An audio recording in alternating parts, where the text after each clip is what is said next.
हाय दोस्तों, स्वागत है आपका बुक वाइज में, जहां हम किताबों की दुनिया से ज्ञान के मोती चुनकर आपके लिए लाते हैं। आज हम एक ऐसी किताब की बात करेंगे जो आपके सोचने के तरीके को बदल सकती है। क्या आपने कभी सोचा है कि एक किताब आपकी जिंदगी को कैसे प्रभावित कर सकती है? चलिए इस सफर की शुरुआत करते हैं। क्या आप जानते हैं कि हमारे विचार ही हमारी वास्तविकता बनाते हैं? अगर हम अपने विचारों को बदलें तो क्या हम अपनी जिंदगी भी बदल सकते हैं? आज की किताब इसी रहस्य को उजागर करती है। किताब का नाम है सोच की शक्ति, द पावर ऑफ थिंकिंग। इस किताब में लेखक ने बताया है कि कैसे हमारे विचार हमारी भावनाओं और कार्यों को प्रभावित करते हैं। एक, विचारों की शक्ति। हमारे विचार हमारी भावनाओं और कार्यों को प्रभावित करते हैं। सकारात्मक सोच से हम अपने लक्ष्यों को प्राप्त कर सकते हैं। 2, नकारात्मक सोच से बचाओ। नकारात्मक सोच हमारे आत्मविश्वास को कम करती है। हमें इसे पहचानकर सकारात्मक सोच की ओर बढ़ना चाहिए। 3, ध्यान और मेडिटेशन। ध्यान और मेडिटेशन से हम अपने विचारों को नियंत्रित कर सकते हैं और मानसिक शांति प्राप्त कर सकते हैं। 4, लक्ष्य निर्धारण। साफ और स्पष्ट लक्ष्य निर्धारित करने से हम अपने विचारों को केंद्रित कर सकते हैं और सफलता की ओर बढ़ सकते हैं। 5, आत्म प्रेरणा। अपने आप को प्रेरित रखने के लिए हमें अपने विचारों को सकारात्मक दिशा में मोड़ना चाहिए।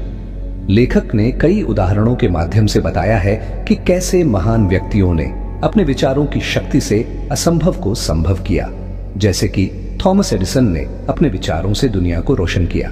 चलो अब हम इस बुक के 5 मैन पॉइंट को डिकोड करते हैं। 1, विचारों की शक्ति।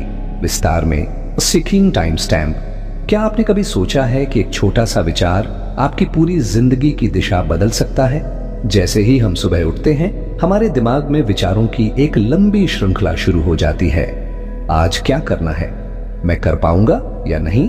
क्या होगा अगर मैं फेल हो गया? ये विचार हमारी भावनाओं, हमारे डिसीजन और यहां तक कि हमारी बॉडी लैंग्वेज को भी कंट्रोल करते हैं। लेखक हायक ताड़ेवोस्तान कहते हैं कि हमारा माइंडसेट यानी सोचने का तरीका हमारी सफलता या असफलता का असली कारण होता है। दुनिया में जितने भी सफल लोग हैं, उन्होंने सबसे पहले अपने माइंडसेट पर काम किया है।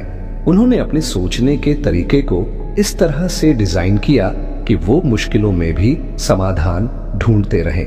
अब सोचिए, क्या होता अगर थॉमस एडिसन ने यह सोच लिया होता कि मुझसे बल्ब नहीं बनेगा? शायद आज हम अंधेरे में होते। क्या होता अगर अब्दुल कलाम ने गरीबी को अपनी सीमा मान लिया होता? शायद हम एक महान वैज्ञानिक और राष्ट्रपति से वंचित रह जाते। इसीलिए लेखक कहते हैं, your thoughts are not just thoughts, they are the blueprint of your life. अब बात करते हैं एक साइकोलॉजिकल एंगल की। हर इंसान के दिमाग में रोजाना 60,000 से ज्यादा विचार आते हैं और हैरानी की बात यह है कि उनमें से 80% नेगेटिव होते हैं। यानी हम दिन भर खुद से कहते रहते हैं, मुझसे नहीं होगा, मैं बेकार हूं, मुझे लोग जज करेंगे आदि। अब सोचिए, अगर आप अपने ही दिमाग में अपने सबसे बड़े दुश्मन बन चुके हैं तो बाहर की दुनिया आपको क्या ही हरा पाएगी। लेकिन अच्छी बात यह है कि माइंडसेट बदला जा सकता है, सोच को रीप्रोग्राम किया जा सकता है। जैसे जिम में जाकर हम अपनी बॉडी को फिट करते हैं, वैसे ही माइंड को भी ट्रेन किया जा सकता है, पॉजिटिव थॉट्स, अफर्मेशन और सेल्फ अवेयरनेस से। लेखक के कुछ पॉइंट्स यहां बहुत जरूरी हैं। 1, हर विचार एक बीज है। आप कौन सा बीज बो रहे हैं, डर का या आत्मविश्वास का? 2, आपका दिमाग एक गार्डन है। अगर आप इसे निगेटिव सोच से भरोगे तो वहां सिर्फ डर और तनाव उगेगा, लेकिन अगर पॉजिटिव थॉट्स डालोगे तो वहां आत्मविश्वास, मोटिवेशन और शांति मिलेगी। 3, सोच एक आदत है, इसे बदला जा सकता है लेकिन मेहनत लगेगी। शुरुआत छोटी चीजों से करें। सुबह उठते ही खुद से कहें, मैं आज कुछ बेहतर करूंगा। तो अगली बार जब कोई विचार आपके दिमाग में आए, थोड़ी देर रुकिए, सोचिए, क्या यह विचार मुझे आगे बढ़ा रहा है या पीछे खींच रहा है? क्या आपको कभी ऐसा लगा है कि आपके सोचने का तरीका ही आपकी सबसे बड़ी बाधा बन गया है? कमेंट में जरूर बताइए। और हां, अगले सेक्शन में हम बात करेंगे कि कैसे हम नकारात्मक सोच को पकड़कर बदल सकते हैं ताकि आप जिंदगी को पूरी तरह अपने कंट्रोल में ले सकें। 2. नकारात्मक सोच से बचाव। Video time stamp. दोस्तों, क्या आपने कभी यह महसूस किया है कि आप कुछ अच्छा करना चाहते हो लेकिन मन में एक अजीब सी आवाज आती है जो कहती है, तू ये नहीं कर सकता, तेरे बस की बात नहीं है? यही है नकारात्मक आत्मवार्ता, यानी नकारात्मक आत्मवार्ता। और यही हमारी सबसे बड़ी दुश्मन होती है, जो हमें हमारी पूरी क्षमता तक पहुंचने से रोकती है। लेखक हेक तडेवस्टान इस किताब में कहते हैं कि नकारात्मक सोच बिल्कुल जंग की तरह होती है। धीरे धीरे आपके आत्मविश्वास को खोखला करती जाती है। और इसकी सबसे खतरनाक बात यह है कि ये शुरुआत में पता भी नहीं चलती। तो ये नकारात्मक सोच आती कहां से है? पहली पुराने अनुभवों से।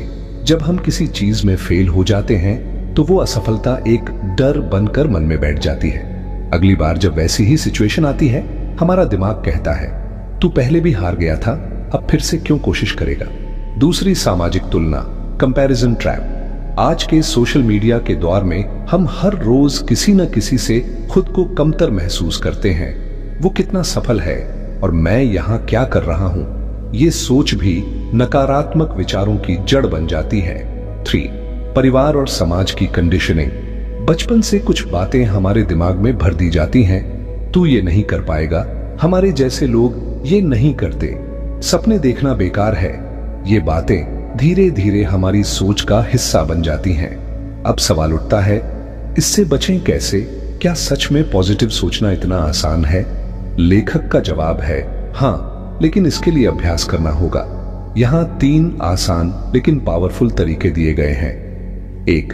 विचारों को पहचानिए, बी अवेयर। जब भी कोई नकारात्मक विचार आए तो उसे लिख लीजिए या खुद से पूछिए, क्या यह सच है? 90% बार पता चलता है कि वो सिर्फ डर है, हकीकत नहीं। 2. सकारात्मक रिप्लेसमेंट, पॉजिटिव रिप्लेसमेंट। हर नकारात्मक सोच का एक पॉजिटिव रिप्लेसमेंट बनाइए। जैसे, मैं ये नहीं कर सकता को बदल दीजिए, मैं इसे सीखने की कोशिश कर सकता हूं। 3. विजुअलाइजेशन का इस्तेमाल कीजिए। रोज 5 मिनट आंखें बंद करके सोचिए कि आप वो कर रहे हैं जो आप करना चाहते हैं। दिमाग धीरे धीरे उसे सच मानने लगता है। याद रखिए दोस्तों, हमारा दिमाग एक बाग की तरह है। अगर हम उसमें नकारात्मक सोच के बीज डालेंगे तो डर और फेलियर ही उगेगा। लेकिन अगर हम उसमें उम्मीद और आत्मविश्वास बोएंगे तो सफलता और शांति की फसल कटेगी। सोचिए जरा, आपकी जिंदगी में अब तक कितने मौके आए होंगे जहां आपने सिर्फ इसलिए कोशिश नहीं की क्योंकि आपको खुद पर भरोसा नहीं था। अब बताइए, क्या आप वाकई अपनी सोच बदलना चाहेंगे? क्या आप अपने दिमाग को अपना दोस्त बनाना चाहेंगे, दुश्मन नहीं? 3. ध्यान और मेडिटेशन, समय। दोस्तों, एक सवाल पूछूं, क्या कभी आपने अपने दिमाग को चुप करने की कोशिश की है? मतलब बैठो, आंखें बंद करो और बस सोचो मत। आसान लगता है ना? लेकिन सच्चाई यह है कि हमारे दिमाग में हर पल हजारों विचार आते हैं। हम कहीं बैठे होते हैं लेकिन सोच कहीं और भागी होती है। और यहीं पर आता है ध्यान यानी मेडिटेशन का कमाल। लेखक हमें बताते हैं कि ध्यान सिर्फ एक आध्यात्मिक अभ्यास नहीं है, ये एक टूल है, हमारे दिमाग को रीसेट करने का टूल। जैसे मोबाइल को हैंग होने पर रीस्टार्ट करते हैं, वैसे ही ध्यान हमारे दिमाग को फोकस मोड में लाता है। एक रिसर्च के अनुसार रोजाना सिर्फ 10 मिनट का मेडिटेशन भी आपकी डिसाइसिवनेस, मेमोरी और क्रिएटिविटी को कई गुना बढ़ा सकता है। अब जरा सोचिए, अगर आपके पास ऐसा कोई टूल हो जो आपको दिन भर के तनाव से बाहर निकाल सके, आपके विचारों को साफ कर सके और आपको अपनी जिंदगी की दिशा पर दोबारा फोकस करने में मदद करे, तो क्या आप उसे अपनाना नहीं चाहेंगे? लेखक बताते हैं कि जब हम ध्यान करते हैं तो हम अपने विचारों को पहचानना शुरू करते हैं, ना कि उन्हें कंट्रोल करने की कोशिश करते हैं। यही अवेयरनेस यानी सजगता हमें खुद से जोड़ती है। ये समझ आती है कि मैं अपने विचारों से अलग भी हूं, मैं उनका पर्यवेक्षक हूं। जैसे एक ट्रेन स्टेशन पर आप खड़े हैं और ट्रेनें आपके सामने से गुजर रही हैं, ठीक वैसे ही ध्यान में आप अपने विचारों को गुजरते हुए देखते हैं, बिना उनमें बैठे, बिना किसी दिशा में भागे। इस अभ्यास से हम ये सीखते हैं कि हर विचार पर रिएक्ट करना जरूरी नहीं होता। सोचने और कुछ करने के बीच का जो पल होता है, वही हमें सही दिशा में निर्णय लेने की शक्ति देता है। और दोस्तों, यही शक्ति हमें अलग बनाती है। यही माइंडसेट हमें एवरेज इंसान से एक्स्ट्रॉर्डिनरी इंसान की ओर ले जाती है। तो अगली बार जब आपको लगे कि आपके विचार बेकाबू हो रहे हैं, तो बस कुछ मिनट खुद के साथ बैठिए, शांत रहिए और सांसों पर ध्यान दीजिए, क्योंकि जब आप खुद को सुनना शुरू करते हैं तभी असली बदलाव शुरू होता है। 4. लक्ष्य निर्धारण, गोल सेटिंग। दोस्तों, एक सवाल, क्या आपके पास सुबह उठने की कोई ठोस वजह है? मतलब, क्या ऐसा कोई स्ट्रॉन्ग रीजन है जो आपको हर दिन उठकर खुद से बेहतर बनने को मजबूर करता है? अगर नहीं है तो यकीन मानिए आप भटक सकते हैं। लेखक इस किताब में बिल्कुल स्पष्ट कहते हैं, माइंडसेट एक वाहन है और गोल एक गंतव्य स्थल है। यानी सोच एक गाड़ी है, लेकिन अगर मंजिल ही नहीं पता तो गाड़ी चाहे जितनी तेज चले जाएगी कहां? एक लक्ष्य का विज्ञान, साइंस ऑफ गोल्स, न्यूरोसाइंस कहता है कि जब हम कोई स्पेसिफिक गोल बनाते हैं तो दिमाग में reticular activating system RAS active हो जाता है। ये एक फिल्टर की तरह काम करता है। वो हर उस चीज को नोटिस करना शुरू करता है जो हमारे गोल से जुड़ी है। मान लीजिए आपने गोल रखा कि आपको 6 महीने में एक अच्छी नौकरी चाहिए, तो अचानक से आप नोटिस करेंगे कि लिंक्डइन पर कौन हायरिंग कर रहा है, कौन से स्किल्स ट्रेंडिंग हैं, कौन से दोस्त या कलीग इसमें मदद कर सकते हैं। यानी गोल रखने से आपका माइंड अपने आप लेजर फोकस्ड बनता है। 2. गलत लक्ष्य क्यों नुकसानदायक होते हैं? लेखक कहते हैं, एक अटपटा लक्ष्य अटपटे परिणाम पैदा करता है। जैसे, मैं सफल होना चाहता हूं या मुझे खुश रहना है। ये गोल नहीं है, ये बस इच्छाएं हैं। गोल तब बनता है जब वो मेजरेबल और टाइम बाउंड हो। उदाहरण, गलत, मुझे अमीर बनना है। सही, मुझे अगले 12 महीनों में 5 लाख रुपए की सेविंग करनी है। 3. गोल का इमोशनल कनेक्ट। अगर आपका गोल सिर्फ दूसरों को दिखाने के लिए है तो वो आपका नहीं है। आपका गोल तभी टिकेगा जब वो आपके अंदर से निकले, जब वो आपकी स्टोरी से जुड़ा हो। क्या आपने कभी ये सोचा है कि आप जो करना चाहते हैं वो क्यों करना चाहते हैं? हर गोल के पीछे एक स्ट्रांग वाई होना चाहिए। क्या वो आपके परिवार के लिए है? क्या वो आपकी आत्मसंतुष्टि के लिए है? या किसी पुराने सपने को पूरा करने की चाहत? लेखक कहते हैं, आपका क्यों आपका ईंधन है। अगर वो ईंधन नहीं है तो सफर अधूरा रह जाएगा। 4. गोल को एक सिस्टम में बदलो। गोल सिर्फ एक बार सोचने की चीज नहीं है, गोल को डेली सिस्टम में बदलना पड़ता है। एग्जाम्पल, अगर आपका गोल है 10 किलो वजन कम करना, तो सिस्टम है हर दिन 30 मिनट वॉक, 80% हेल्दी डाइट, हफ्ते में एक चेक इन। इस वीडियो के बाद 5 मिनट खुद के साथ बिताइए। एक पेन पेपर उठाइए, 3 गोल लिखिए, शॉर्ट टर्म, मिड टर्म और लॉन्ग टर्म। हर गोल के नीचे लिखिए व्यवहार इस गोल और उसके नीचे डेली सिस्टम क्या होगा। क्योंकि याद रखिए, एक लिखा हुआ लक्ष्य एक जीता हुआ लक्ष्य बन सकता है। 5. आत्म प्रेरणा, सेल्फ मोटिवेशन। अब बात करते हैं उस पॉइंट की जो सबसे जरूरी है, पर सबसे ज्यादा नजरअंदाज भी किया जाता है, सेल्फ मोटिवेशन। एक बाहरी मोटिवेशन की लिमिट। हम सब कभी ना कभी YouTube पर मोटिवेशनल वीडियो देख लेते हैं। कोई स्पीकर जोर से चिल्ला रहा होता है, म्यूजिक बैकग्राउंड में बज रहा होता है और 5 मिनट के लिए लगता है कि अब तो पहाड़ हिला दूंगा, पर 2 घंटे बाद वही आलस, वही प्रोक्रास्टिनेशन। लेखक कहते हैं, if your motivation comes from outside it leaves with the sound. यानी जो मोटिवेशन बाहर से आती है वो आवाज के साथ ही चली जाती है। 2. सेल्फ मोटिवेशन बनती है माइक्रो विन से। हर बार जब आप कोई टास्क पूरे करते हैं, एक असाइनमेंट, एक मॉर्निंग वॉक, एक चैप्टर, तो दिमाग डोपामीन रिलीज करता है। ये स्मॉल विन्स आपकी अंदरूनी मोटिवेशन को मजबूत करती है। आपका दिमाग कहता है, मैं कर सकता हूं। 3.